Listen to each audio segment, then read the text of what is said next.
All of you are there. हम लोग आज जो है न्यू टॉपिक पे बात करेंगे, दैट इज रेक्टिफायर। ओके, जिसमें हम लोग इसके पहले जो है प्रीवियस स्टडी जो किए हैं उसमें हम लोग पूरे डायोड के बारे में स्टडी की। डायोड के पहले जो है सेमीकंडक्टर के बारे में स्टडी की, डायोड के प्रॉपर्टी के बारे में स्टडी की। ओके, हम लोग सारा चीज स्टडी करने के बाद जो है हम लोग अब आ रहे हैं रेक्टिफायर पे। ओके, रेक्टिफायर नीड क्यों है? ओके, या हम लोग आगे जाके जो है बहुत सारे डिवाइस पढ़ते हैं। कन्वर्टर, कन्वर्टर यानी कि कन्वर्ट करने वाला, कन्वर्टर यानी कि कन्वर्ट करने वाला, यानी कि हम लोग को में भी नीड पड़ता है। ओके, एसी टू एसी, यानी कि एसी टू एसी कहने का मतलब कि एसी हम लोग फिक्स दिए हुए हैं और वेरिएबल एसी पाना है, उसके लिए हमारे पास इलेक्ट्रॉनिक डिवाइस है। ओके, एसी टू डीसी, अगर एसी टू डीसी पाना है तो उसके लिए भी हमारे पास डिवाइस है, दैट इज रेक्टिफायर।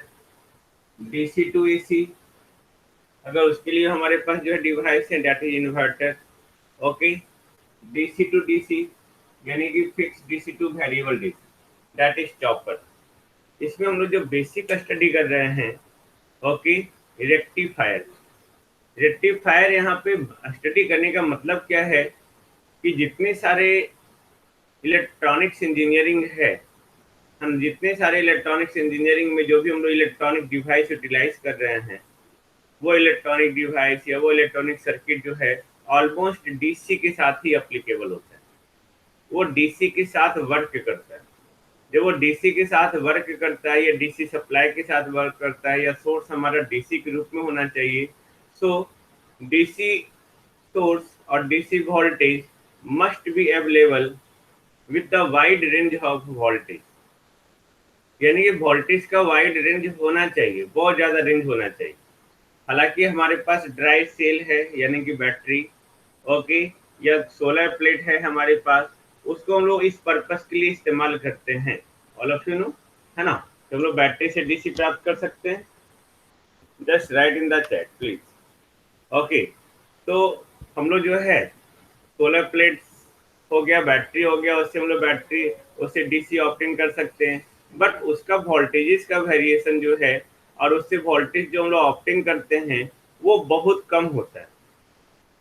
ओके, तो यही कारण है कि वोल्टेज बहुत कम है या बहुत जल्दी वो खत्म हो गया, एक्सपोज हो गया, ओके, डिस्चार्ज हो रहा है, तो उसके लिए रिप्लेसमेंट का ज़रूरत है, बैटरी चार्जिंग यूनिट का ज़रूरत है।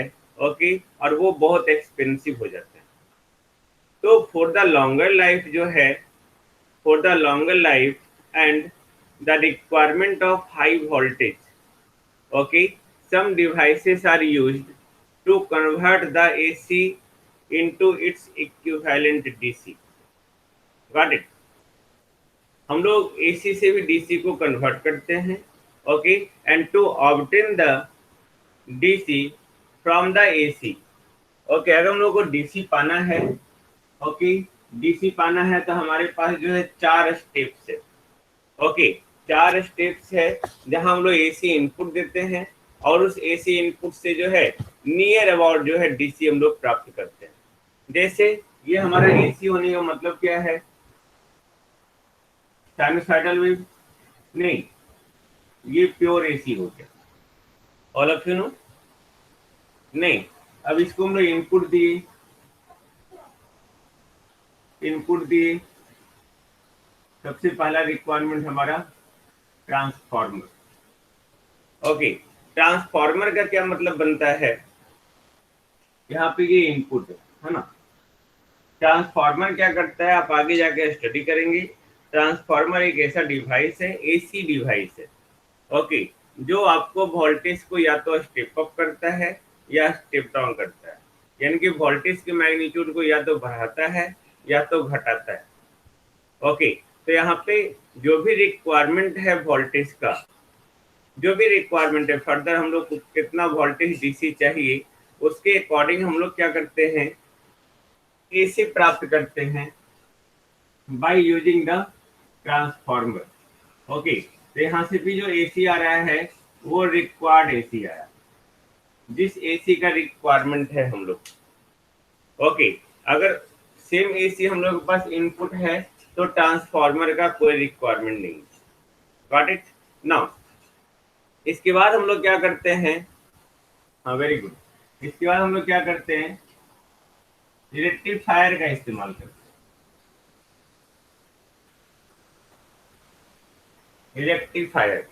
रेक्टिफायर यानी कि कोई भी यूनिडायरेक्शनल डिवाइस, रेक्टिफायर को इस तरह से भी हम लोग दिखाते हैं सिंबल में। ओके, यानी कि हम लोग यहाँ पे क्या कर रहे हैं कि ट्रांसफार्मर इस्तेमाल के लिए स्टेप अप स्टेप डाउन करने के लिए जो भी हमारा डिवाइस अवेलेबल था, और दूसरा एक चीज और यहाँ पे इसका ट्रांसफार्मर का एडवांटेज है कि transformer is also used to provide the electrical isolation from the supply. यानी कि जो ट्रांसफार्मर होता है ना, ये ट्रांसफार्मर का अगर आप सिंबल देखना चाहें, ये सिंबल है, ये प्राइमरी सर्किट है, ये सेकेंडरी सर्किट है। दोनों के बीच में कोई भी इलेक्ट्रिकल कनेक्शन नहीं है। दोनों के बीच में जो एनर्जी ट्रांसफर होता है वो मैग्नेटिकली होता है। तो जब मैग्नेटिकली एनर्जी ट्रांसफर हो रहा है तो कोई इलेक्ट्रिकल कंपोनेंट यहाँ पे कनेक्टेड नहीं है। इन दैट केस इधर से जो भी इलेक्ट्रिकल सिग्नल इनपुट आया, ओके, वो तो इलेक्ट्रिकल सिग्नल एनर्जी का ट्रांसफर होके चला गया, लेकिन कोई भी अनवांटेड किसी तरह का अनवांटेड इलेक्ट्रिकल नॉइज आ रहा है तो वो उसको भी क्या करता है, आइसोलेट कर देता है। क्यों? क्योंकि ये दोनों सर्किट जो है, इधर आपने इनपुट दिया एसी, इधर आपने जो भी लोड लगाया है, ओके, तो ये दोनों सर्किट जो है एक दूसरे से आइसोलेटेड है मैग्नेटिकली। ओके, मैग्नेटिकली यहाँ पे एनर्जी ट्रांसफर हो रहा है और इलेक्ट्रिकली एक दूसरे से आइसोलेट है।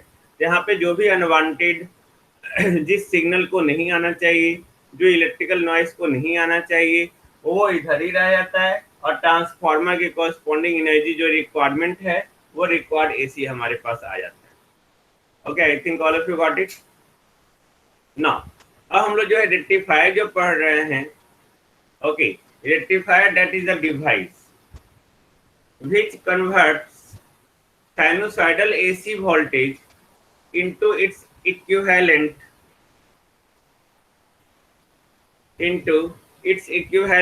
DC, है ना। DC के हम लोग जो है इसके इक्विवेलेंट जो है DC प्राप्त करते हैं। ओके, इक्विवेलेंट DC जो होगा वो या तो पॉजिटिव होगा या तो नेगेटिव होगा। ओके, यानी कि पॉजिटिव या नेगेटिव होगा, यानी कि इसके कॉरस्पॉन्डिंग जो आउटपुट हम लोग को मिलेगा यहाँ पे ये इस तरह से होगा या इस तरह से होगा, that is the pulsating DC. Okay, जब मैंने डीसी बताया था शुरू में तो मैंने बताया था pulsating DC.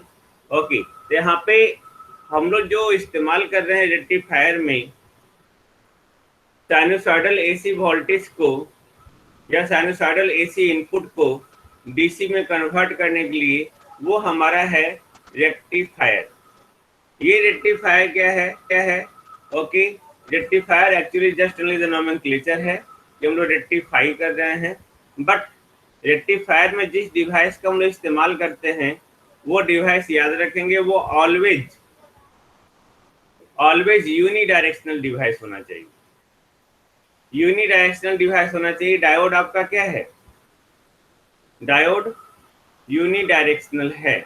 Okay, diode unidirectional है। आगे जाके आप पढ़ेंगे थायरिस्टर, वो यूनिडायरेक्शनल है। ओके, तो ये यूनिडायरेक्शनल आपका डायोड है, इसलिए हम यहाँ पे इसी तरह से जो है इस तरह से हम लोग ये डायरेक्शन दिए थायरिस्टर। ओके, जो आप आगे पावर इलेक्ट्रॉनिक्स में डिटेल से पढ़ेंगे। तो यूनिडायरेक्शनल कहने का मतलब क्या है कि सोचो जब हम लोग डायोड को जो है फॉरवर्ड बायस कर रहे थे, है ना, फॉरवर्ड बायस कर रहे थे तो ये ऑन हो रहा था, जस्ट रिमेम्बर नहीं, और जब रिवर्स बायस कर रहे थे तो तो ये ऑफ यानी कि सर्किट की तरफ बिहेव कर रहा था, यानी कि जब फॉरवर्ड बायस कर रहे थे तो on circuit, okay, switch on, okay, और जब हम लोग रिवर्स बायस कर रहे थे तो वो ओपन सर्किट। Got it. तो ये यूनिडायरेक्शनल हो गया कि ये जब भी आपका करंट का कंडक्शन होगा इसके थ्रू तो क्या होगा, एक ही डायरेक्शन में करंट का कंडक्शन होगा। दूसरी डायरेक्शन में तो प्रैक्टिकली हम लोग जानते हैं रिवर्स बायस में जो करंट फ्लो करता है वो क्या होता है, प्रैक्टिकली जीरो होता है ना। जो हम लोग बात करते हैं लीकेज करंट, तो लीकेज करंट हमारा क्या होता है, माइक्रो एम्पियर नैनो एम्पियर में फ्लो करता है, प्रैक्टिकली उसका वैल्यू क्या है, zero. All of you know, okay. तो यहाँ पे हम लोग बोल सकते हैं कि जो भी आउटपुट वोल्टेज ऑब्टेन्ड हो रहा है रेक्टिफायर से, है ना, रेक्टिफायर से जो भी आउटपुट वोल्टेज ऑब्टेन्ड हो रहा है, ओके, यहाँ पे ये अभी तक प्योर डीसी नहीं आया है। प्योर डीसी मतलब हट, प्योर डीसी मतलब ये इस तरह से आना चाहिए, ओके। प्योर डीसी नहीं आया है तो ये हम लोग क्या कर रहे थे, एसी को इक्विवेलेंट डीसी में बदल रहे थे, यानी कि इसमें जो है कुछ ना कुछ एसी कंपोनेंट है जिसका डिटेल स्टडी करेंगे आगे रेक्टिफायर टॉपिक में ही, ओके। उसी एसी कंपोनेंट को हम लोग कहते हैं रिपल, ओके। तो यहाँ पे रिपल या आगे जाके हम लोग आप जब फॉरियर सीरीज पढ़ेंगे मैथ में अभी, ओके, तो हम लोग यहाँ पे दिखाएंगे कि यहाँ पे जो है कोई भी सप्लाई फ्रीक्वेंसी हो रहा है तो उस फ्रीक्वेंसी का कंपोनेंट ये जैसे मान लेते हैं साइन ओमेगा टी के फॉर्म में, तो ये जो आएगा आपका sine omega T, sine 2 omega T plus dot dot dot, बहुत सारे टर्म आएंगे, cos omega T plus cos 2 omega T plus dot dot dot, बहुत सारे टर्म आएंगे, ओके। इसके साथ कोएफिशिएंट भी होगा लाइक दैट, जिसको आप फॉरियर सीरीज में पढ़ेंगे डिटेल से, ओके। तो यहाँ पे ये सब जो आपका पहले फ्रीक्वेंसी ओमेगा था अब 2 टाइम्स ऑफ द फ्रीक्वेंसी हो गया, फिर आगे 3 टाइम्स, 4 टाइम्स, 6 टाइम्स, ओके। उसी को हम लोग कहते हैं हार्मोनिक। देखिए गिलास पानी जरा, उसी को कहते हैं हार्मोनिक्स, है ना। हार्मोनिक्स, हार्मोनिक्स यानी कि इंटीग्रल मल्टीपल ऑफ फ्रीक्वेंसी। ध्यान से सुनते जाएंगे, इंटीग्रल मल्टीपल ऑफ फ्रीक्वेंसी यानी कि एन ओमेगा। यहाँ पे एन का वैल्यू जो है कुछ भी हो सकता है, 1 2 3 4 डॉट डॉट डॉट, कुछ भी हो सकता है, okay. Integral multiple of frequency.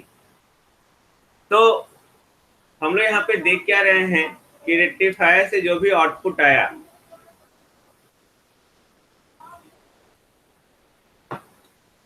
Rectifier से जो भी आउटपुट आया है ना, वो आउटपुट में डीसी आना चाहिए। डीसी आया बट उसमें एसी कंपोनेंट प्रेजेंस है, ओके। एसी कंपोनेंट प्रेजेंस है तो उस एसी कंपोनेंट को अब क्या करना होगा, हटाना होगा, ओके। जैसे आप चाय बनाते हैं तो चाय बनाते हैं भाई, तो दूध, चीनी, चाय पत्ती सब डालते हैं, है ना, ओके। जो भी आपका मग है, जो भी आपका जिसमें चाय बनाते हैं उसको क्या बोलते हैं, जिसमें भी बनाते हैं ना, तो उसमें जो है आप चाय पत्ती, चीनी, पानी, दूध सब डालते हैं, तो क्या वो चाय तैयार हो गया, नहीं। चाय तैयार हो गया बट अब उसको डायरेक्टली आप नहीं ले सकते, है ना। उसको लेने के लिए जो है, उसको डायरेक्टली लेने के लिए जो है हम लोग क्या करते हैं, फिल्टर करते हैं, है ना। चाय छन्नी से आप जो है चाय छानते हैं, नहीं छानते भाई, नहीं चाय बनाए आप लोग, आप फिल्टर करते हैं, चाय छन्नी से चाय छानते हैं। तो क्यों छानते हैं, जो अपनी जिसके द्वारा चाय बना, ओके, वो अब हमारे लिए अनवांटेड हो गया, तो अनवांटेड हो गया तो उसको फिल्टर करके आउट कर देते हैं। उसी तरह यहाँ पे जो भी एसी कंपोनेंट यहाँ मिला हुआ है उस एसी कंपोनेंट को हम लोग को अब फिल्टर करने का रिक्वायरमेंट है, ओके। तो इसके आगे हम लोग क्या करते हैं इसके आगे हम लोग क्या करते हैं, फिल्टर यूज करते हैं। फिल्टर, जब आप फिल्टर का यूज करते हैं तब जो आउटपुट मिलता है वो आपको मिलता है वेरिएबल डीसी, वेरिएबल डीसी मिलता है ना। जब आप फिल्टर करते हैं तो फिल्टर करने का मतलब क्या है कि जो भी एसी कंपोनेंट आ रहा है, हम लोग क्या चाहते थे, रेक्टिफायर यूज करने के बाद डीसी आ जाना। बट रेक्टिफायर जो है अकेले वो रिस्पॉन्सिबल नहीं है प्योर डीसी पाने के लिए। तब वहां पे क्या हुआ, उस रेक्टिफायर के कारण जो है जो आउटपुट आया डीसी, उस डीसी में हमारे पास अनवांटेड एसी कंपोनेंट भी हैं। एसी एसी के थ्रू हम लोग बदल रहे हैं डीसी को, बट अब ये एसी जो है वो क्या हो गया, अनवांटेड हो गया, है ना। जब ये अनवांटेड हो गया तब उस अनवांटेड एसी को फिल्टर करना होगा। ओके, तो उसी तरह हम लोग फिल्टर करते हैं। तो फिल्टर करने के लिए हम लोग फिल्टर को क्या करते हैं, फिल्टर एक ऐसा डिवाइस है, ओके, जो डीसी कंपोनेंट को पॉजेस करता है, ओके, और डीसी कंपोनेंट को पास करता है, डीसी को पास करता है और एसी कंपोनेंट को ब्लॉक करता है। Got it. एसी कंपोनेंट को जो है ब्लॉक करता है और डीसी कंपोनेंट को जो है पास करता है ना। फ्रॉम द रेक्टिफाइड आउटपुट, जो भी रेक्टिफाइड आउटपुट था आपका, उससे जो है वो क्या कर रहा है, एसी को ब्लॉक करता है, डीसी को पास करता है, याद रखिएगा, है ना। तो अब यहाँ पे ये फिल्टर हो गया।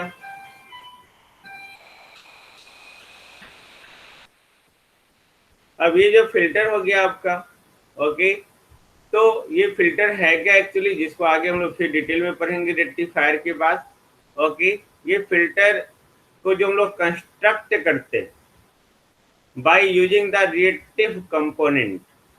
रिएक्टिव कंपोनेंट हमारे पास इलेक्ट्रिकल एलिमेंट में जो है तीन element, resistance, inductance and capacitance, है ना। रेसिस्टेंस हमारा जो है वो एक्टिव एलिमेंट है, उसके कारण जो एनर्जी डिसिपेट होता है या उसके कारण एनर्जी उसके क्रॉस हम लोग पाते हैं लोड के क्रॉस। बट इंडक्टर और कैपेसिटर के कॉरस्पॉन्डिंग जो है that is the reactive element. आपको याद होगा एल के कॉरस्पॉन्डिंग रिएक्टेंस हम लोग बात करते हैं ओमेगा एल, सी के कॉरस्पॉन्डिंग रिएक्टेंस बात करते हैं कैपेसिटिव रिएक्टेंस 1/ओमेगा सी। तो रिएक्टिव एलिमेंट अगर आपसे कोई पूछता है तो रिएक्टिव एलिमेंट हो गया आपका इंडक्टर और व्हाट, कैपेसिटर, है ना, इंडक्टेंस और कैपेसिटर। ओके, तो हम लोग जो फिल्टर इस्तेमाल करते हैं by using the reactive component like inductor, capacitor, और कोई ऐसा डिवाइस नहीं है।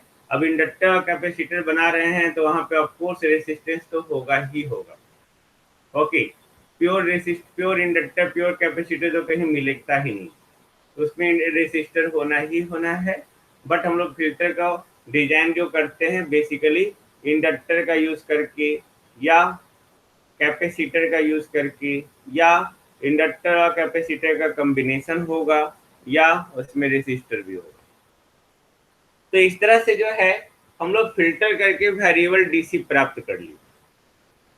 अब ये जो वेरिएबल डीसी आया, है ना, जो भी मैग्नीट्यूड हम लोग ऑब्टेन किए वेरिएबल डीसी का, ओके, वो वैरी कर सकता है, okay, with the AC input. जो भी आपने एसी इनपुट वैरी करवाया तो ये भी वैरी कर सकता है, तो यहाँ पे ये भी वैरी करता है।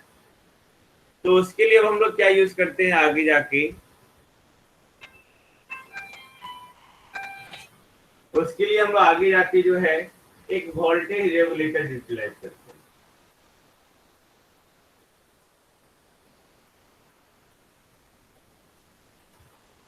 वोल्टेज रेगुलेटर जब हम लोग यूटिलाइज करते हैं तब जो हम लोग को आउटपुट आता है वो नियर अबाउट प्योर डीसी आ जाता है, near about pure DC. Pure DC obtain करना that is very tough from the AC. Very complex circuit utilise होगा तब प्योर डीसी होगा। प्योर डीसी सिर्फ व सिर्फ जो है हम लोग MHD यानी कि मैग्नेटो हाइड्रोडायनेमिक जनरेटर से प्राप्त कर सकते हैं, या बैटरी से प्राप्त कर सकते हैं, या सोलर प्लेट से प्राप्त कर सकते हैं। इवन डीसी जनरेटर से भी हम लोग जो है प्योर डीसी हम लोग प्राप्त नहीं कर पाते। ओके, तो यहाँ पे एसी से जो हम लोग डीसी मिल रहा है, तो इतने सारे कंपोनेंट सोचो, ट्रांसफार्मर एक स्टेप, दूसरा स्टेप रेक्टिफायर, तीसरा स्टेप फिल्टर, चौथा स्टेप वोल्टेज रेगुलेटर, उसके बाद हम लोग को मिल भी रहा है डीसी, तो वो near about DC, near about pure DC. But ये क्या है, अब हम लोग इसको यूज कर सकते हैं इलेक्ट्रॉनिक्स कंपोनेंट के साथ, क्योंकि इसमें जो एसी कंपोनेंट है, इसमें एसी कंपोनेंट ज़्यादा था, इसके कंपेयर में इसमें कम हो गया, इसके कंपेयर में उसमें और कम हो गया। तो यहाँ पे वोल्टेज रेगुलेटर के रूप में जो हम लोग इस्तेमाल करते हैं, वो वोल्टेज रेगुलेटर के रूप में जो है हमारा इंटीग्रेटेड सर्किट होता है, आईसी, जो आप पढ़ेंगे, आपको पढ़ना है। ओके, और या हम लोग जेनर डायोड इस्तेमाल करते हैं। जेनर डायोड आपने पढ़ लिया है आई थिंक, है ना। और हम लोग जेनर डायोड इस्तेमाल करते हैं। ओके, और इस तरह से जो है सारे डिवाइस का इस्तेमाल करके हम लोग यहाँ पे प्योर डीसी नियर अबाउट पाने का कोशिश करते हैं। Then this is just only the introduction to obtain the near about pure DC from the pure AC. Okay, this is the introduction of the rectifier, filter and voltage regulator. This is the overview. Okay, now अब हम लोग जो study करेंगे next video lecture में, वो हमारा है rectifier.